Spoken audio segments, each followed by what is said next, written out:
खासदारांच्या निलंबनाविरोधात काँग्रेस आक्रमक. संसद भवन परिसरात काँग्रेसचं आंदोलन. संसद भवन ते विजय चौकापर्यंत विरोधकांचा मोर्चा. सरकारला चर्चा नकोय म्हणून खासदारांचं निलंबन. मल्लिकार्जुन खरगेंची सरकारवर टीका. लोकसभेत विना चर्चा विधेयक मंजूर होत आहेत. सरकार पळपुटेपणा करते म्हणून आम्हाला बाहेर काढलं. आमच्यावर अन्याय झालाय. आम्ही पूर्ण ताकदीने लढू. खासदार सुप्रिया सुळेंचं वक्तव्य. 143 खासदारांच्या निलंबनावर सरकारने बोलावं. सरकारने लोकशाहीच्या मंदिराचं स्मशान केलंय. खासदारांच्या निलंबनावरून संजय राऊतांची टीका. संसदेच्या 150 खासदारांचं निलंबन दुःखद आणि लोकांच्या विश्वासाला धक्का देणारं. निलंबित खासदारांनी संसदेच्या आवारात राज्यसभेच्या अध्यक्षांची खिल्ली उडवण्याचा व्हायरल केलेला व्हिडिओ देखील अयोग्य आणि अशोभनीय. बसपा प्रमुख मायावती यांची प्रतिक्रिया. इंडिया आघाडीच्या बैठकीत समोसा न आल्यानं नितीश कुमार गटाचा खासदार निराश. बैठकीत कोणत्याही गंभीर विषयावर चर्चा झाली नसल्याची दिली खासदार सुनील कुमार पिंटू यांनी माहिती. काँग्रेसकडनं लोकसभा निवडणुकीची तयारी सुरू. इंडियाच्या बैठकीनंतर आज काँग्रेसच्या कार्यकारिणीची बैठक. मल्लिकार्जुन खरगेंच्या अध्यक्षतेखाली होणाऱ्या बैठकीत राजकीय परिस्थितीवर चर्चा होणार. वैद्यकीय निष्काळजीपणामुळे झालेला मृत्यू आता गुन्हेगारी कलमातून वगळला जाणार. केंद्रीय गृहमंत्री अमित शहा यांची संसदेत माहिती. देशभरातल्या डॉक्टरांच्या संघटनेकडनं निर्णयाचं स्वागत. नाशिकमध्ये भाजपकडनं राहुल गांधींच्या पुतळ्याला जोडे मारो आंदोलन. पुतळाही जाळण्याचा प्रयत्न. तृणमूल काँग्रेसचे खासदार कल्याण बॅनर्जी आणि उपराष्ट्रपती आणि राज्यसभा सभापती जगदीप धनखड यांचा अवमान केल्याप्रकरणी रविवारी कारंजा परिसरात भाजपचं आंदोलन. सांगलीमध्ये भाजपच्या वतीने उपराष्ट्रपतींची मिमिक्री केल्याप्रकरणी राहुल गांधी आणि बॅनर्जी विरोधात निदर्शनं करत घोषणाबाजी देखील. राज्यसभेचे सभापती जगदीप धनखड यांची मिमिक्री करून अपमान केल्याच्या मुद्द्यावरून भाजपचं अकोल्यात आंदोलन. गांधी चौकातल्या खुल्या नाट्यगृहासमोर भाजपचं आंदोलन. उपराष्ट्रपती धनखड यांची नक्कल केल्याच्या विरोधात अमरावतीत भाजपचं निषेध आंदोलन. इरविन चौकात भाजपचं आंदोलन. अमरावती जिल्ह्यातही विविध ठिकाणी आंदोलन. खासदार कल्याण बॅनर्जींनी जगदीप धनखड यांची नक्कल केल्याच्या निषेधार्थ छत्रपती संभाजीनगरमध्ये आंदोलन. इंडिया आघाडीच्या नेत्यांच्या प्रतिमेला मारले जोडे. कोल्हापुरात राहुल गांधींविरोधात भाजपची निदर्शन. उपराष्ट्रपतींची नक्कल केल्याविरोधात कोल्हापूरच्या बिंदू चौकात भाजपचं आंदोलन. नांदेडमध्ये भाजप प्रदेशाध्यक्ष बावनकुळेंना दाखवले काळे झेंडे. बॅनरवरही शाई फेक. मराठा आंदोलकांचं कृत्य.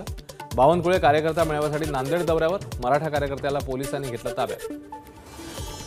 मुंबईच्या लालबागमध्ये राहुल गांधी आणि तृणमूल खासदार कल्याण बॅनर्जींविरोधात भाजपचं आंदोलन. उपराष्ट्रपतींचा अवमान करणाऱ्यांविरोधात मंत्री मंगल प्रभात लोढा यांच्या नेतृत्वाखाली आंदोलन.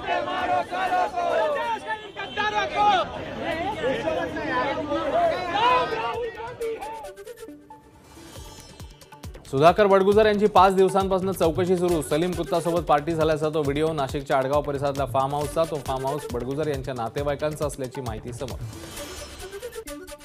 बडगुजर आणि कुत्ता यांच्या डान्सचं व्हायरल व्हिडिओ प्रकरण. या प्रकरणी बडगुजर यांच्यासह 18 जणांची आतापर्यंत चौकशी. सलग 6व्या दिवशी बडगुजर यांची चौकशी. पुण्यात मंत्री चंद्रकांत पाटील यांच्या पत्रकार परिषदेत गोंधळ. पत्रकार परिषदेत अनोळखी व्यक्तीच्या प्रश्नावर पाटील गडबडले. तू कोण असं विचारत व्यक्तीची तपासणी करण्याच्या केल्या सूचना. उद्धव ठाकरेंचं अयोध्येच्या श्रीराम मंदिर कामात योगदान काय? आमदार नितेश राणेंचा उद्धव ठाकरेंना सवाल. तर संजय राऊतांचा राम मंदिराच्या विरोधात लेख. राणेंची माहिती. मराठवाड्यामध्ये आतापर्यंत 3462 कुणबी प्रमाणपत्रांचं वाटप. तर 8 जिल्ह्यातल्या महसूल यंत्रणेने शोधलेल्या पुराव्याच्या आधारे मराठवाड्यातील सुमारे 5.5 लाख जणांना कुणबी जातीचं प्रमाणपत्र मिळू शकेल. विभागीय प्रशासनाचा दावा. मराठा समाजाला नवीन चॉकलेट देण्याचा सरकारचा प्रयत्न. मराठ्यांना आरक्षण देण्याची सरकारची नियत नाही. मराठा आरक्षणावरून विजय वडेट्टीवारांची सरकारवर टीका. नागपूर अधिवेशनात मुख्यमंत्र्यांनी आरक्षणाविषयी भूमिका मांडली आहे. इतिहासात पहिल्यांदाच ओबीसीमध्ये मराठा समाजाला प्रमाणपत्र मिळू लागलंय. जरांगेंनी आंदोलन करावं पण मुख्यमंत्र्यांची भूमिका समजून घ्यावी. संजय शिरसाट यांचं जरांगेंना आवाहन. मार्च-एप्रिल 2024 पर्यंत देशातील टोलनाक्यांवर जीपीएस यंत्रणा. हायवे टोलनाके मुक्त होणार. केंद्रीय मंत्री नितीन गडकरी यांच्याकडून जीपीएस टोल वसुलीचा मुहूर्त जाहीर. ग्लोबल क्रॅश असेसमेंट टेस्टसाठी आता परदेशात जावं लागणार नाही. भारतातही आता Bharat new car assessment test करता येणार. केंद्रीय रस्ते वाहतूक मंत्री नितीन गडकरींकडून प्रकल्पाचं उद्घाटन. मास्क घाला, गर्दी टाळा. बीएमसीचं आवाहन. कोरोनाच्या नव्या व्हेरियंटमुळे औषधं. बेडचा बीएमसीकडनं आढावा. आरटीपीसीआर टेस्टची संख्याही वाढवणार. केरळमध्ये 300 नव्या कोरोनाबाधितांची नोंद तर 3 जणांचा कोरोनाने मृत्यू. नागरिकांनो मास्क वापरा, चंदीगड प्रशासनाचं नागरिकांना आवाहन. देशात कोरोना वाढू लागल्यानं चंदीगड प्रशासनाचा निर्णय. गर्दीच्या ठिकाणी जाऊ नये आणि जावं लागल्यास मास्क वापरावा, प्रशासनाचं आवाहन.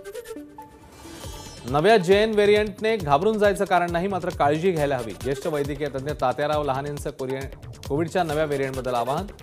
या व्हेरियंटने फारसा धोका निर्माण केलेला नाही. हा सौम्य स्वरूपाचा व्हायरस. लहानेंची माहिती. राज्य सरकारने जाहीर केलेल्या दुधाला प्रति लिटर 5 रुपये अनुदानावर शेतकरी नाराज. दुधाला 40 रुपयांपेक्षा जास्त दर मिळावा. बारामतीतल्या जळोची येथील बाजारात आलेल्या शेतकऱ्यांची प्रतिक्रिया. अणुऊर्जा रिफायनरी यासारखे प्रकल्प कोकणात झाले पाहिजेत. ज्येष्ठ शास्त्रज्ञ डॉक्टर रघुनाथ माशेलकरांचं मत. कोकणातील लोक मनाने श्रीमंत, धनानेही श्रीमंत व्हावेत. डॉक्टर माशेलकरांचं वक्तव्य. उपनगरीय रेल्वे लोकलमधून फुकट्या प्रवाशांची संख्या वाढली. दादरमध्ये आढळले 841 फुकटे प्रवासी. 5.5 लाख रुपयांचा दंड वसूल. मेट्रो 3 या भूमिगत मार्गिकेला विलंब. या मार्गिकेचा पहिला टप्पा डिसेंबर 2023 मध्ये सुरू होईल अशी घोषणा मुख्यमंत्री एकनाथ शिंदेंनी सुरू केलेली, मात्र डिसेंबरची डेडलाईन चुकण्याची शक्यता. प्रवाशांची अतिरिक्त गर्दी लक्षात घेता विशेष गाड्यांच्या फेऱ्यांच्या कालावधीत वाढ करण्याचा मध्य रेल्वेचा निर्णय.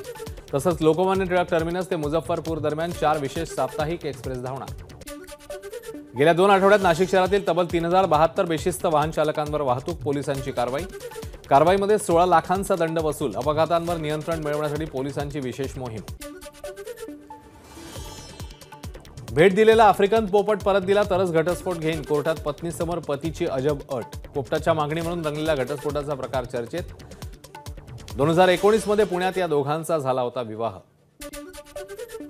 तोल गेल्यानं 14व्या मजल्यावरनं पडलेल्या मुलीचा वाचला जीव. हाताला झालेली किरकोळ दुखापत वगळता अन्य काहीही इजा नाही. कुर्ल्याच्या नेहरू नगर परिसरातली घटना. सखीरा इस्माईल शेख असं मुलीचं नाव. इंदापूर तालुक्याच्या बावडातील शैक्षणिक सहलीच्या बसचा अपघात. सहलीच्या बसची टेम्पोला धडक. एका शिक्षकाचा जागीच मृत्यू तर एक शिक्षक जखमी. सोलापूरच्या अकलूज जवळची घटना. वर्धा बोर अभयारण्यात पर्यटकांना वाघिणीचं दर्शन. बोर हा छोटा व्याघ्र प्रकल्प असल्यानं वाघांची संख्या कमी, पण अलीकडे इथे हमखास होतंय व्याघ्र दर्शन. एका पर्यटकाने मोबाईल कॅमेऱ्यात टिपले दृश्य. ही T8 वाघीण असल्याची माहिती. 18 जानेवारीपर्यंत मुंबईत ड्रोन पॅराग्लायडर उडवण्यास बंदी. संभाव्य दहशतवादी हल्ल्याचा तसेच व्हीआयपींना लक्ष्य करण्याचा धोका लक्षात घेता मुंबई पोलिसांनी काढले नियमित प्रतिबंधात्मक आदेश. उल्लंघन केल्यास कलम 188 नुसार होणार कारवाई. संसद घुसखोरी प्रकरणाच्या तपासात आणखी 2 संशयितांची नावं समोर. साई कृष्ण आणि अतुल कुलश्रेष्ठ अशी संशयितांची नावं. साई कृष्ण कर्नाटकच्या बागलकोटमधला रहिवासी तर अतुल कुलश्रेष्ठ उत्तर प्रदेशच्या जालौनमधला रहिवासी. दिल्ली, मुंबई, पुण्यासह अनेक शहरांना अयोध्येसाठी थेट रेल्वे सेवा. 19 जानेवारीपासून रेल्वे सेवा सुरू होणार. दिल्ली, मुंबई, चेन्नई, बंगळुरू, पुणे, कोलकाता, नागपूर, लखनौ आणि जम्मूसह काही शहरांना अयोध्येसाठी थेट रेल्वे. राजधानी दिल्लीतनं अयोध्येसाठी पहिलं विमान एअर इंडिया एक्सप्रेस 30 डिसेंबरला सुरू करणार. त्यानंतर 16 जानेवारीपासून या मार्गावर दैनंदिन विमानसेवा सुरू करण्याचं आयोजन. अयोध्येतील विमानतळ पूर्णत्वाकडे असून पंतप्रधान मोदी उद्घाटन करणार. अयोध्येमध्ये रामलला प्राणप्रतिष्ठा सोहळ्याची तयारी अंतिम टप्प्यात. राम मंदिर परिसरात AI तंत्रज्ञानाने युक्त केलेले 2500 CCTV कॅमेरे लावले जाणार. मल्लिकार्जुन खरगे आणि सोनिया गांधींना रामलल्लांच्या प्राणप्रतिष्ठा सोहळ्याला उपस्थित राहण्याचं निमंत्रण. मात्र सोहळ्याला काँग्रेस नेते उपस्थित राहणार का याबाबत निर्णय झालेला नाहीये. कर्नाटकची राजधानी बंगळुरूमध्ये नाताळच्या पार्श्वभूमीवर देशातील सगळ्यात मोठा क्रिसमस ट्री. कर्नाटकमध्ये नाताळचा उत्साह. अभिनेता राम चरणने पत्नी आणि मुलीसह घेतलं मुंबईतल्या महालक्ष्मीचं दर्शन. मंदिरातील फोटो सोशल मीडियावर व्हायरल.